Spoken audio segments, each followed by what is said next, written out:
दोस्तों, आज मैं एक ऐसी कहानी सुनाने जा रहा हूं जो आपकी सोच को बदल कर रख देगी। हम अक्सर किसी को गाली देते समय कुत्ते का नाम लेते हैं। क्या आपने कभी सोचा है, हम इंसानों को दोषी ठहराते हैं, लेकिन नाम कुत्ते का क्यों बदनाम करते हैं? क्या वाकई कुत्ता इतना बुरा जीव है? क्या हमने कभी उसके बारे में सोचा है, जो भूखा प्यासा हमारे दरवाजे पर बैठा होता है?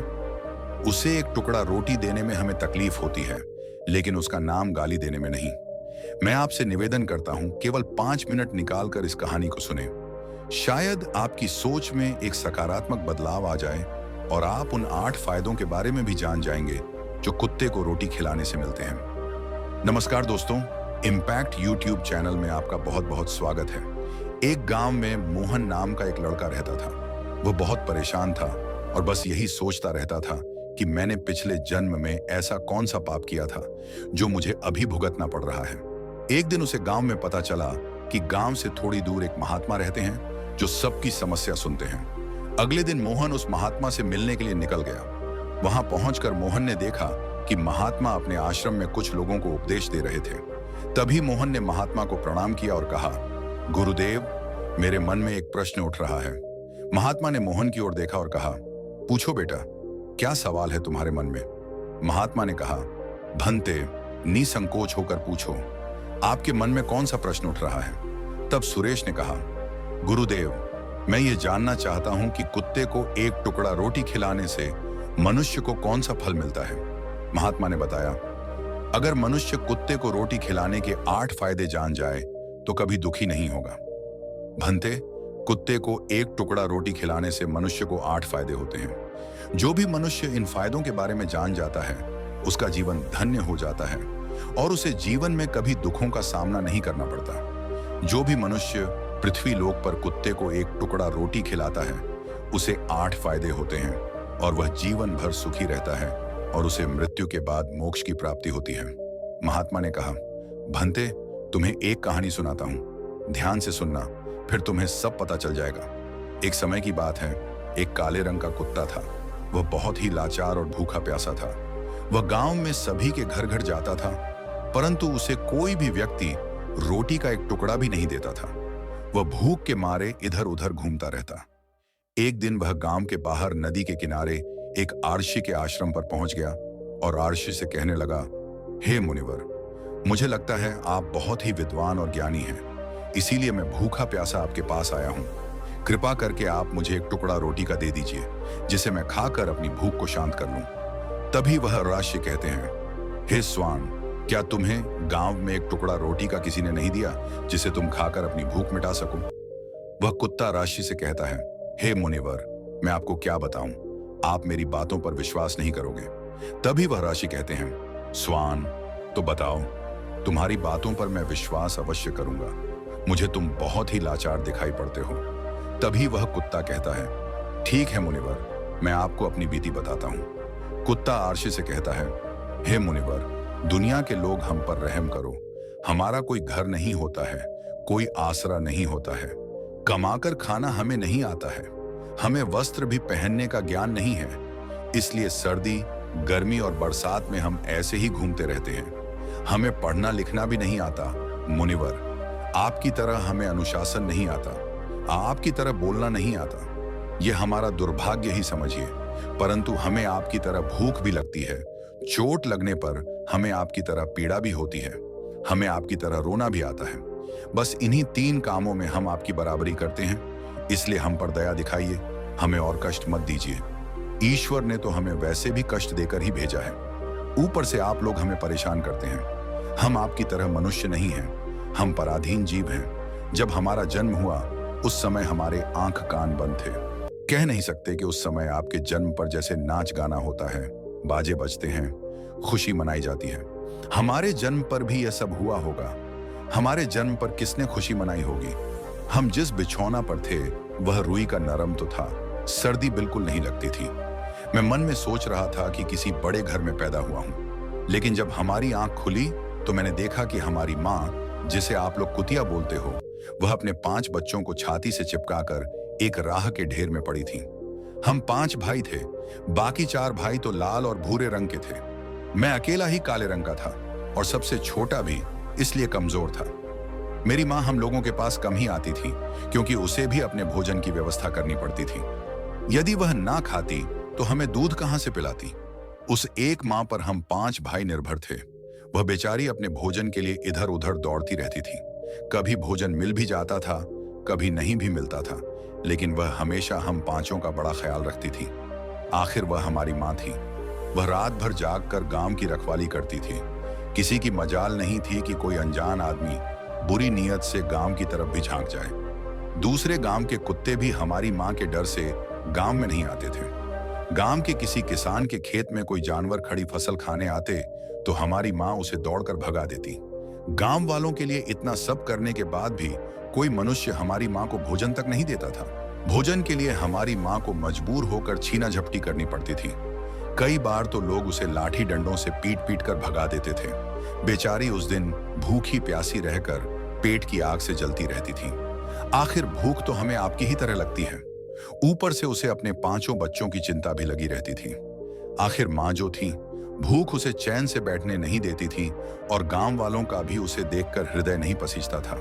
तो बेबस होकर वह उन लोगों के घरों में चोरी से घूम पड़ती थी और खाने की कोई चीज मिल जाती तो उसे खाकर अपने पेट की आग बुझा लेती थी। कई बार लोग उसे खाने की वस्तु ले जाते हुए देखते तो लाठी डंडे लेकर उसके पीछे पड़ जाते। कुछ निर्दय लोग तो कई बार उसे घर के अंदर बंद करके पीटते थे। हमारी माँ का बुरा हाल कर देते थे। फिर वह कुत्ता राशि से कहता है, हे मुनिवर, हमारी माँ ने क्या बिगाड़ा था? उसने सिर्फ अपने पेट के लिए भोजन ही तो चुराया था। चोरी करने का हमें कोई शौक नहीं है, पर पापी पेट हमें यह सब करने के लिए मजबूर कर देता है। एक दिन की बात है, बड़ी जोरदार बरसात हो रही थी। ओले पड़े थे, ठंडी हवा चल रही थी। उस ठंड में ठिठुर कर हमारे 3 भाई मर गए। उस दिन हमारी माँ बहुत रोई थी, लेकिन मनुष्य हमारी पीड़ा को नहीं समझा, क्योंकि उसके बच्चे थोड़े ही मरे थे। फिर वह कुत्ता कहता है, हे मुनिवर, अब हम सिर्फ 2 भाई रह गए थे। हमारी माँ हम दोनों की अच्छे से देखभाल करने लगी। फिर एक दिन उसी गांव में एक सेठ के घर पर दावत चल रही थी और अनेक प्रकार की मिठाइयां बन रही थीं। सेठ जी के घर काफी मेहमान आए हुए थे। हमारी माँ कुछ खाने की तलाश में बार बार उधर जाती, लेकिन लोग उसे दुत्कार कर भगा देते थे।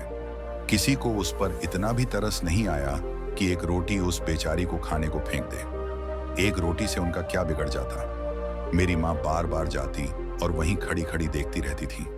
सेठ जी के आंगन में दावत खाने का सिलसिला चालू हुआ। भोजन परोसा जाने लगा।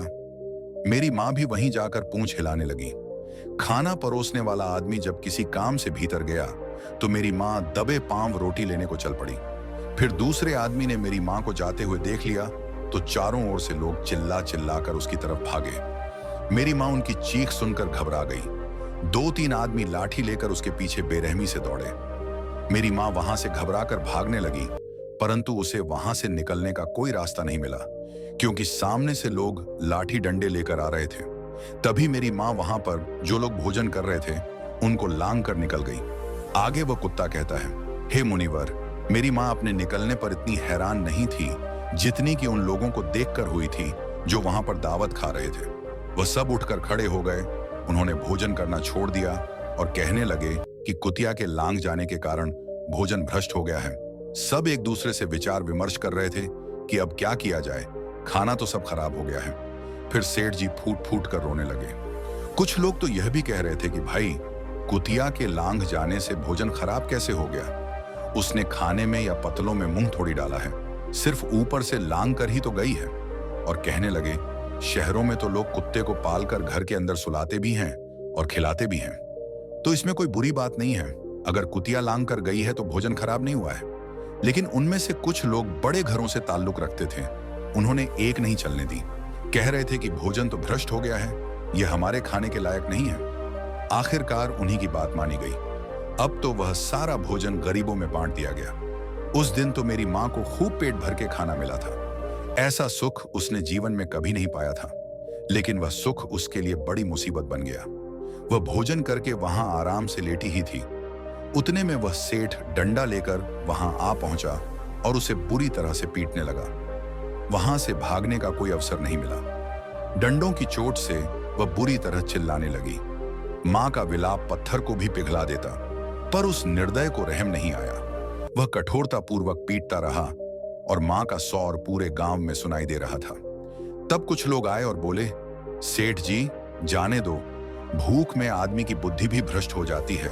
यह तो एक पशु है, इसे मारकर आपको क्या मिलेगा? जो होना था सो हो गया। लोगों के समझाने पर उसने मां को पीटना बंद किया। बड़ी मुश्किल हालात में वह हमारे पास आई और सारी कहानी सुनाई। हमने सोचा, कितना कष्ट भरा है हम कुत्तों का जीवन। आदमी एक रोटी के टुकड़े के लिए हमें चोर की तरह पीटता है। ऐसे लोग हमारी पीड़ा को नहीं समझते। एक दिन उसी गांव के बाहर एक ब्राह्मण ठहरा हुआ था।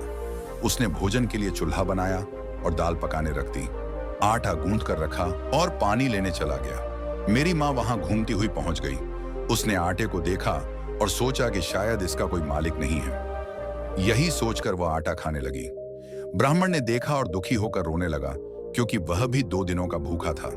लोगों ने कहा, ब्राह्मण देवता, इस कुतिया ने तुम्हारा आटा बिगाड़ दिया। ब्राह्मण दुखी होकर बोला, मुझे क्या मालूम था कि यह दुष्ट कुतिया मेरे आटे को खाने के लिए घात लगाए बैठी है। उसने लाठी लेकर मां पर हमला कर दिया। मां ठीक से आटा खा भी नहीं पाई थी, पर उससे ज्यादा की मार पड़ी। महीनों तक मां लड़खड़ाते घूमती रही। तब समझ में आया कि आदमी कितना खुदगर्ज है। हम इंसानों के अधीन रहना चाहते हैं, जो हमें कष्ट देते हैं, जबकि हम उनके कितने काम आते हैं। उनके घर की रखवाली करते हैं और भी बहुत सारे लाभ हैं जिन्हें मनुष्य नहीं जानता। महात्मा ने कहा, यदि मनुष्य कुत्ते को रोटी खिलाने के फायदे जान जाए तो अपने जीवन में होने वाले नुकसान से बच सकता है। महात्मा ने आगे कहा, कुत्ते को रोटी खिलाने का पहला फायदा यह है कि यह मनुष्य के जीवन में ग्रहों के दोषों को दूर कर देता है। उन्होंने बताया, जब भी घर में रोटी बनाई जाती है तो पहली रोटी गौ माता की और पिछली रोटी कुत्ते की होती है। भगवान के बनाए इस विधान को भूलकर मनुष्य खुद ही खा जाता है, जिससे उसके जीवन पर दुष्प्रभाव पड़ता है। इस तरह से कुत्ते को रोटी खिलाने से मनुष्य के जीवन में आने वाले कई फायदे होते हैं जो वह नहीं जानता। 2. भाग्य का पक्ष में होना। कुत्ते को रोटी खिलाने से भाग्य आपके पक्ष में हो जाता है और घर के अंदर की नकारात्मक शक्तियां नष्ट हो जाती हैं। 3. धन की कमी नहीं होती। कुत्ते को रोटी खिलाने से माता लक्ष्मी प्रसन्न होती हैं और घर में धन दौलत की कमी नहीं रहती है। 4. कर्ज से मुक्ति।